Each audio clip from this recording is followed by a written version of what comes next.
What's going on, everyone? It's time to review a creature feature. For once, it's been a while since I did one, and it's one of the popular ones, which I think I might have talked about a few of these films before. But yeah, today we're going to be talking about Predators. It's released by 20th Century Fox July 7th, 2010, and it was produced by Alex Young, written by Alex Litvak and Michael Pinch, and directed by Nimrod and Tal. This is also produced by Robert Rodriguez, so there's a lot of big hype around it, and not a lot of confusion. But Nimrod and Tal has also done films like Control, Vacancy,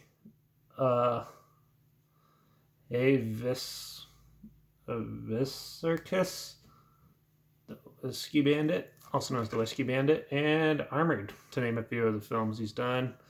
Pretty much Vacancy is the only other interesting one, but yeah. It had a budget of $40 million and made around $127.2 million, somewhere around there. So it was a modest success, and obviously they made another one after this. So yeah, it continued the franchise, but it opened up to a lot of criticism and confusion. A lot of people thought this was a reboot, but it's actually a sequel. And yeah, so the critics weren't too happy with it, but no one cared about that. They all went and saw it anyways. Yeah. Oh yeah, Predators. This is basically, you get a ragtag team of mercenaries from all over the globe, like you see on the cover here, dropped into a new planet where at first they think they're in Mexico or something, but then it ends up being on a different planet, and they're set to survive. And as they become hunted by these predators, and there's a couple different types, and yeah, and they push themselves to the limit.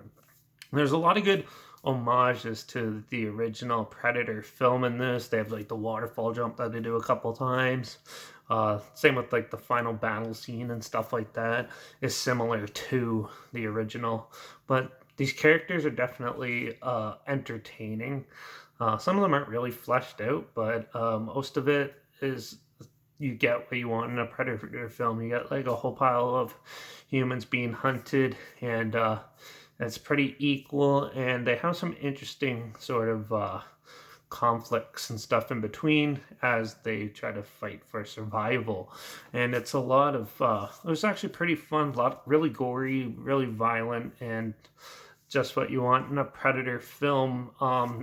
It's missing the close, heartfelt characters like in some of the other films, but in this one, they definitely go balls to the wall, full on action, and a lot of good practical effects, and even the CG stuff is actually still pretty decent. And it's definitely one of the better films in the franchise, I think.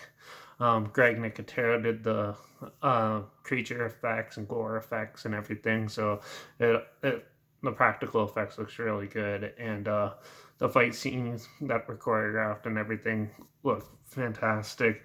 It's just too bad the characters weren't fleshed out enough for us to really care about them, or else it would have been even better.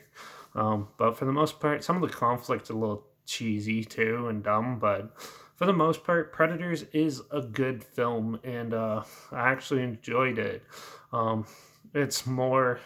It's better than the second one, but obviously not up to par with the original, but definitely a decent film to watch, and I don't think it deserves the flack that it gets. It's definitely one of the more suitable ones. Just don't expect a very complex storyline.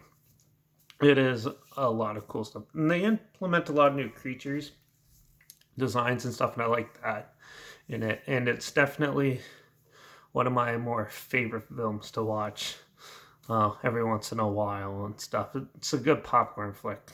And if you like the Predator films, you're always going to like this. But yeah, if you're just a run-of-the-mill film watcher and want to watch an interesting creature feature, this one's pretty good too. They kind of fill you in on the backstory anyways, so you don't have to worry about catching yourself up with the other ones. But yeah, so yeah, I'm going to give Predators a 4 out of 5. I really enjoyed it. I thought it was fun. I just wish the characters were fleshed out more and the story more dynamic.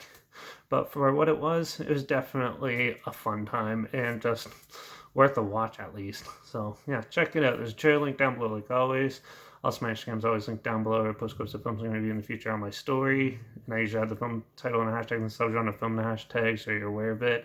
Also, my Letterbox is linked down below where I always post. That's where I post my first star rating right after watching the film. So, yeah, follow me on one of those two to stay in the loop. Like this video, share it so more people are aware of it. Comment your opinions of the film down below. And what's your favorite? And let me know what your favorite Predator film is if you have one. I'd love to hear your thoughts on those. And if you have any films at all that you want to hear my opinions on, comment those down below too. I'll try my best to get to them as soon as I can, and if I can find them. So, yeah. And don't forget to subscribe, because hopefully we can find something weird, obscure, and something you probably didn't think of watching together. Or you could just hear my opinions on popular movies too. And, yeah. So that's it for this one. It's just a short one because I don't really have anything to complain about it. And yeah, it's been a while since I talked about like a big franchise like this, so I thought I should throw one up so we could, yeah, continue on with my opinions and stuff. So yeah, I guess I'll see you all in the next one. Watch out for all those crazy predator creatures out there that are trying to beat us with their martial arts moves and everything. And I guess I'll see you all in the next one. So cheers.